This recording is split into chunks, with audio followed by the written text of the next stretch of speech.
7.7 মাত্রার ভয়াবহ ভূমিকম্পে বিধ্বস্ত মিয়ানমারের প্রতি সাহায্যের হাত বাড়িয়ে দিয়েছে বাংলাদেশ।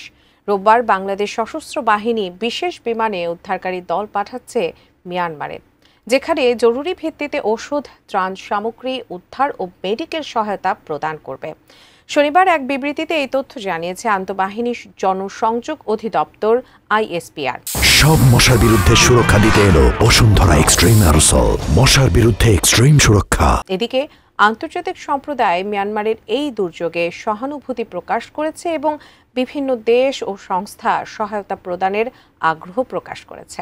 উদ্ধার ও পুনরুদ্ধার কার্যক্রমে সহায়তা করতে জাতিসংঘ ও অন্যান্য আন্তর্জাতিক সংস্থাগুলো প্রস্তুতি নিচ্ছে।